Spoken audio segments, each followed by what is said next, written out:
Hello and welcome aboard another episode of the Gallant Says podcast, a podcast that you can watch live and interact live with on Twitch, twitch.tv/Gallant Says. You can also subscribe to it the old-fashioned way, Apple Podcasts, Google Podcasts, Spotify, Stitcher, and SoundCloud. If you haven't already, please rate, review, tell a friend. It's also on YouTube too, so you can watch all the wild facial gesticulations. Got my hair cut today. Whoop, whoop. I got the Peaky Blinders look going on a little bit on the sides. Big fan of my hair stylist, Annie. Yeah, I said stylist. I think some of you guys are very content going to, the cheaper, I guess you could say more reasonably priced hairstylists out there. And I get it. Haircuts can be really expensive. Gotta say, though, how often have you gone to get your hair cut and it just gets completely fucked up? Happens a lot, right? This used to happen to me all of the time when I was getting my hair cut. Sicarius23 says, bro, it's about finding the right person. I got lucky. I found the right person. And then when I was in Seattle for a little bit, a friend told me about the right person. So I've had great people cutting my hair for the last 7 years. But before that, I essentially looked like a Dragon Ball Z cartoon character. My hair was all like all over the place. It was sticking up in different directions. I'm a Saiyan. That kind of stuff. And luckily, Annie fixed that because, good God, it was rough. It was rough before that. Hey, Paul, what are you going to talk about on today's episode of the podcast? Well, we're going to touch on something that allows me to talk about both the Texans and Seahawks at the same time. I'm going to pull my very weird niche audience together. Houston and Seattle football fans. The two cities who are probably most depressed by football right now. Houston for about a year, and Seattle after the last 24 hours. I do not blame you if you don't even want to listen to the show. But guess what? We're here. We're together. It's a community effort. My question is this. And I ask this on Twitter too, @GallantSays. Have you ever cheated off of someone's homework or copied it? Or maybe you cheated on a test? Guilty. I want to give a special shout out to my forensics classmate. Let's call her Christina. And my sports management classmate. Let's call him Brian. For the help that they provided me in specific classes over the tenure that I had at Syracuse University. I'm paying a lot of money. I'm focusing on more important things like blabbing on the radio. They helped me out very much in the classes that I took with them. There was also a test that I may or may not have cheated on in 8th grade. Whatever, Mr. Robarts, it's fine. I did well in all the other classes afterwards because I studied. But look, Sicarius23. Oh, you were that group partner. I mean, yeah, I'm not going to deny it. I was the person that was there to entertain everybody else, It was like the podcaster that they didn't know they needed. Just sitting by, talking to them, entertaining them with all sorts of hot takes. Hey, let me tell you about why I feel like Ronnie on the Jersey Shore is a giant piece of shit. And why Mike the Situation is also kind of a giant piece of shit. And why pretty much every character on the Jersey Shore except for Paulie D and Vinny is a piece of shit. That was me. That was the contributions that I was bringing to the group. And honestly, I feel like they were necessary. But I think a lot of us have maybe done it in a rather tame fashion, right? You've seen a friend's homework. Maybe you're looking over at the test next to you and you're copying somebody else's work. Well, after the Seahawks traded Russell Wilson to the Denver Broncos yesterday, I would like the Texans to do that with the Seahawks. I would like the Texans to keep an eye on anything that the Seattle Seahawks do in the coming weeks. NFL Combine's done. At the NFL Combine, we saw that, at least from what I've been told, the Seahawks did an interview with Malik Willis, the rookie quarterback out of Liberty. Did they fall in love with Malik Willis at the Combine? I don't know. And I guess we're not going to find out until pro days a couple of weeks from now. March 21st, Pittsburgh's having their pro day. Kenny Pickett, one of the top quarterback prospects, he'll be there. So you get to watch him in shorts. pro days are fucking stupid, in my opinion. Remember that pro day that everyone made a big deal about where Johnny Manziel was at Texas A&M and someone was just bashing him in the face with a broom? The combine workouts for quarterbacks, the pro days, they don't really matter, but it's a chance for people to see these prospects in person. And generally, if somebody routinely is in attendance for performances, that's really what they are. Performative displays, like ribbon dancing at gymnastics in the Olympics. If they're there, then generally there's some sort of interest that these guys have in those prospects. So March 21st, Pitt, Kenny Pickett. March 22nd, Liberty and Malik Willis. He's going to be having his. March 23rd, Matt Corral at Mississippi, Ole Miss. He'll be doing his pro day. So back to back to back, you're going to see the top three quarterbacks in the eyes of many, all practicing or doing whatever the fuck they do in front of a bunch of people in shorts. I say to keep an eye on what John Schneider and the Seattle Seahawks are doing, because John Schneider has been at the right pro days for the right quarterbacks in the past. He was at Patrick Mahomes' pro day. He was at Josh Allen's pro day. Those two are pretty good. Is it sheer luck? Who the hell's calling me? Oh, my mom's calling me. Should I pick up? Talk to my mom right now? Hang on. Let's pause for a second. Hi, Mom. Hello. Hi. Right now, I'm doing my podcast. Okay, bye. All right. Love you. Bye. That was my mother, everybody. Catherine McGran. Anyway, where the hell was I going? Oh, yeah. Okay. So John Schneider has been at the right pro days for the right quarterbacks in the past. Patrick Mahomes, Josh Allen. I'm resetting exactly what I said just a couple of moments ago. But, I mean, those are pretty good pro days to be at. Maybe he saw those quarterbacks and he thought to himself, you know what? If they fall in the first round, I should take them. You don't want to pass on a generational kind of prospect, even if you do have Russell Wilson. And I guess Russell Wilson was a little bit miffed by the fact that John Schneider went to these pro days. I don't blame him for it, but at the same time, if you're a general manager, it's your job to constantly evaluate your roster. You don't know when a quarterback like Russell Wilson maybe won't look the same way that he used to. And don't forget, John Schneider drafted Russell Wilson. 3rd round pick. Even after he signed Matt Flynn in the offseason to that big contract. Now, we've also seen John Schneider at Trey Lance's pro day, and we still have yet to see whether or not Trey Lance is good. So it's not like John Schneider, if he goes to a pro day, this quarterback's going to be a good player. However, he has a pretty good track record. And I would like the Texans to keep an eye on whatever the Seahawks are doing right now. They have the 9th overall pick. If they have the 9th overall pick, is it because that they are looking to swap that 9th overall pick for a quarterback? More on that in just a moment. Or is it someone that they're perhaps looking to draft? Who could they be looking to draft? Let's think about that. Who could they be going after? If they visited with Malik Willis, and if they go to Malik Willis's pro day, that means that they might like him, and that means that they might think he's really good. If they think he's really good, I think John Schneider's track record means that there's a good chance he will be good. And if you're the Texans, you're picking 3rd overall. Do you want to miss out on a guy that John Schneider feels like is going to be able to fall into his lap at number 9? So I know we're talking about what the Texans do with that 3rd overall pick. Hey, they should go after an offensive lineman. Hey, they should go after a pass rusher. But I think that they should definitely dot their I's, nailed it, cross their T's when it comes to the quarterbacks in this year's draft. I get it. We all think that they might suck, and they probably will, at least compared to quarterback classes of years past. This might be just the worst possible year to be drafting early if you are a team that thinks you need a quarterback. And quite honestly, the Texans might not even think that they need a quarterback. They might be so gung-ho about Davis Mills. Personally, I'm not. I feel like you can do better. I think we should always feel like we can do better in life. Perhaps that is dating culture in 2022 with all of these apps seeping into my brain, where I constantly think I can do better than the beautiful person that I may or may not have matched with, had a great conversation with. Yeah, but is her butt as perfect as I need it to be? I can't say. These are the kind of things that we all do these days. But I think when it comes to quarterbacks, you should always be doing that. You should always be spoiled. You should always be somebody who's picky. Never settle at that position. Otherwise, you're stuck with Kirk Cousins. Vikings fans hate Kirk Cousins. That contract is a really tough one to move. And yeah, I get it. You can trade any quarterback if you can trade Brock Osweiler in this league. But come on.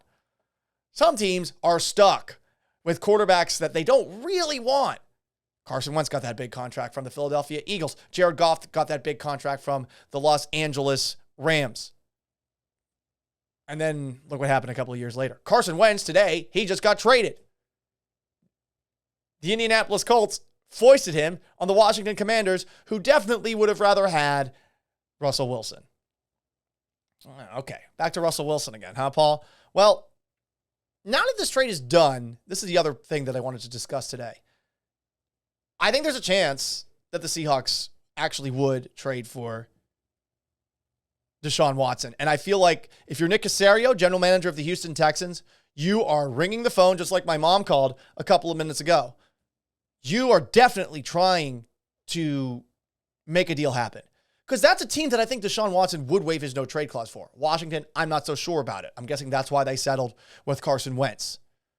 It's a mess of an organization. You know, it would be nice because clearly they're very aggressive about getting that next guy. But there's also the whole, they're in Washington, D.C., and Congress would probably take a look at Deshaun Watson and see him as someone that they could target, not for noble purposes, but someone that they could, you know, put the head on a spike to make like their lawyer career, prosecution career, or something like that. And there's also the whole, hey, the Washington Commanders just had to change their nickname because it was racist, and their owner is under investigation for sexually harassing everybody, blah, blah, blah, blah, blah. You know, there's a lot of things, I think, for Washington where they're like, do we really want to bring this storm in as well, even if he's definitely the best quarterback left? So back to the Seahawks. I think they might trade for Deshaun Watson. First off, they saw him in that amazing game back in 2017. I don't know how many people watched that game between the Seahawks and the Houston Texans. For anyone in Houston, you'll remember that as like the longest fucking sports day ever. Remember how long that day was? It starts off with the Sunday game where you're not even sure if the Texans are going to show up on the field. Because Bob McNair had said earlier in the week that those comments had been released from the meetings where the Players Association and owners were all trying to figure out what to do about the kneeling during the national anthem, which was such a big scandal. It was so dumb, the outrage over that. But whatever the case, back to this.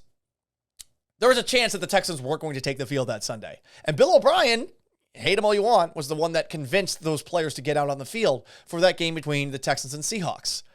And it was one of the best football games that I think I had ever seen. It was where Deshaun Watson showed, okay, this guy's great.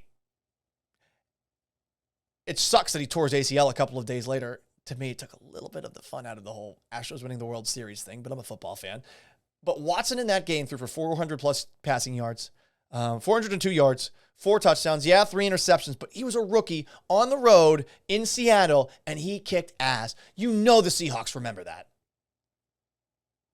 Is that the only way that they're going to evaluate someone like him? No, but Watson, his entire career, has shown up in big-time games. And if you got a 70-year-old head coach in Pete Carroll, and sure, you release Bobby Wagner, but I'm not putting too much stock into the release of Bobby Wagner as some move that is going to really hurt the Seahawks. I don't think he's been very good over the last couple of seasons. I think he's a Hall of Fame player. I get why it sucks that he gets cut the same day that Russell Wilson gets traded, but, you know, it's not the biggest loss. I don't know that the Seahawks necessarily believe that they are pressing the reset button entirely. And if they have that 9th overall pick, okay, that's a decent trade chip to give to the Texans. Now, are they going to give up all the picks that they just got from the Denver Broncos to get Watson? I don't know about that, but I mean, I feel like that's definitely the starting price that I would be asking for from Nick Caserio. But anyway, back to the Seahawks and why they might be interested in Deshaun Watson. They've taken guys, flyers on them with checkered pasts before.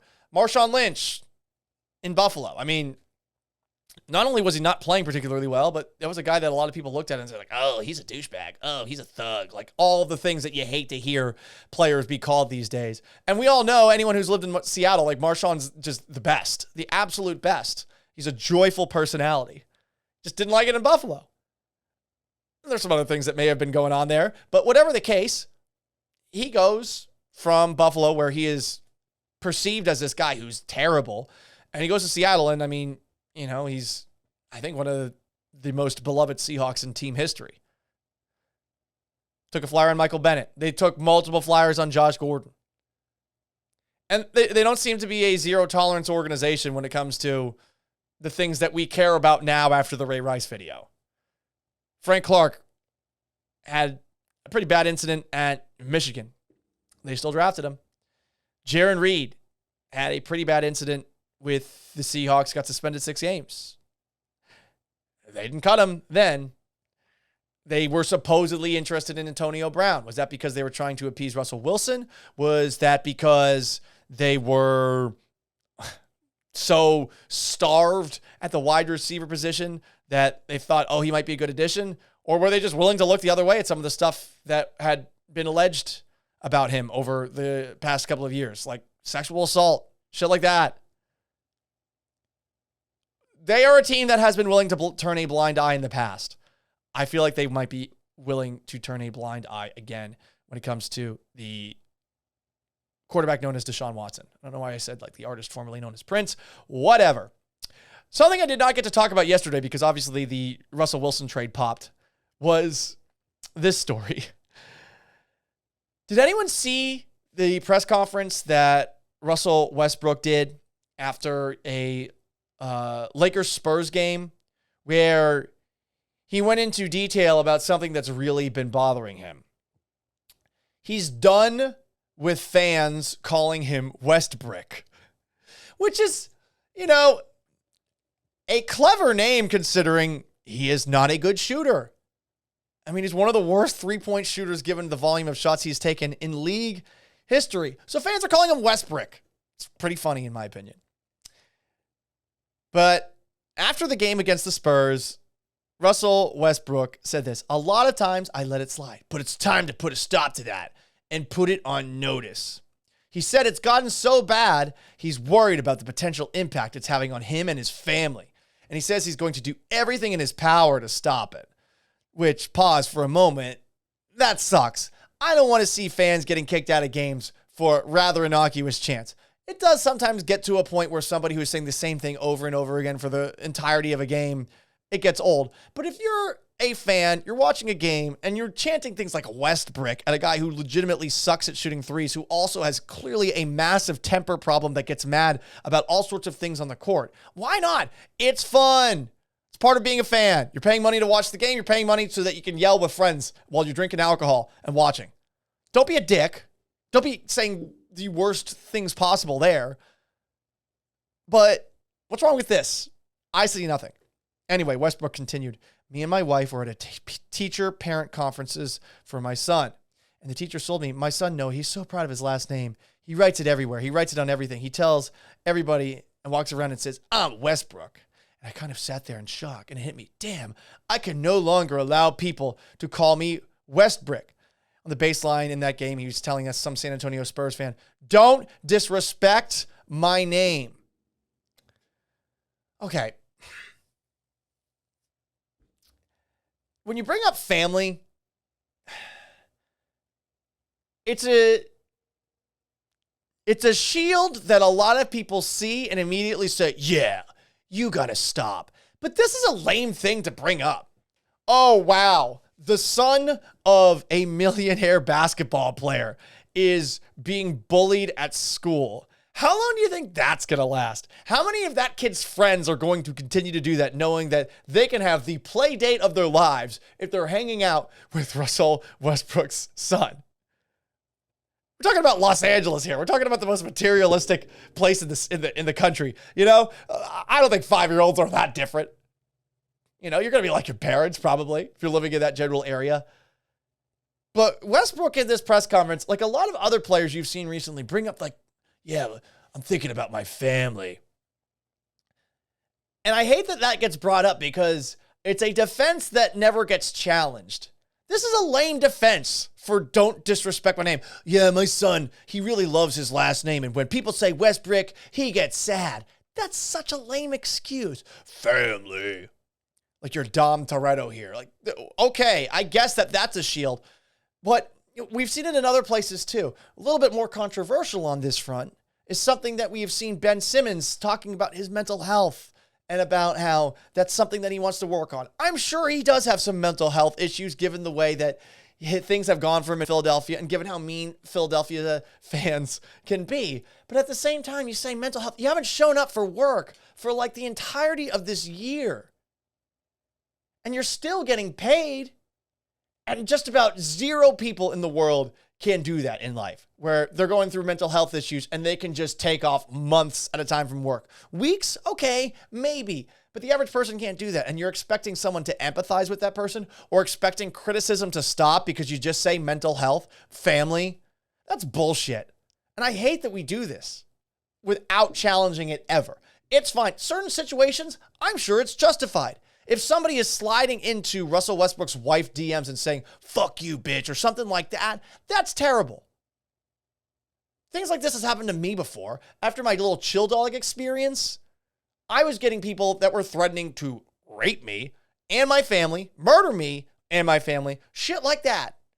I let it roll off my shoulders because I'm used to it at this point. I think most people anonymously online are just full of shit. They don't actually mean anything. I think they just want to get a rise out of somebody, and they realize that they can do it from the comfort of their keyboard or wherever they're typing with their thumbs.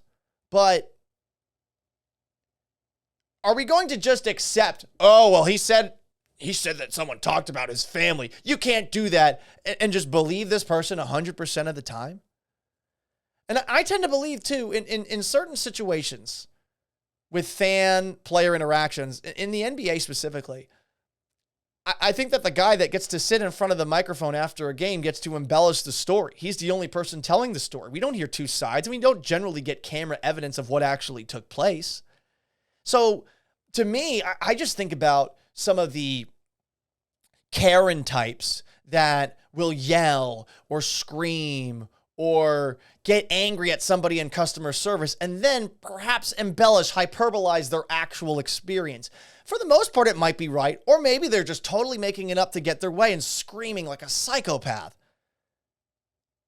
How is that different than some of the times where you see players accusing fans of things? Should we believe players every single time? I think skepticism is warranted in situations like this from time to time. A couple other things before we hit the road.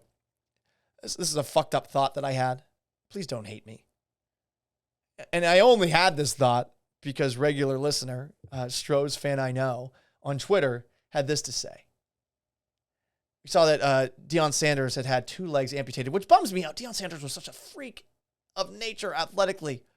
Baseball star, football star, one of the best corners we've ever seen, one of the best returners we've ever seen.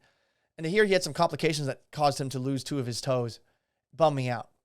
But then someone who has listened to the Vanessa and Gallant radio program enough said, Paul, we know you constantly believe you are faster than everybody. And yeah, I think I'm faster than most of my listeners. Actual athletes, not so much. But I kind of want to race Deion Sanders with 3 toes. Is that bad? Is that a bad thing to ask to do? I think I would lose still. Like, I still think Deion Sanders would kill me in a race with just 3 toes.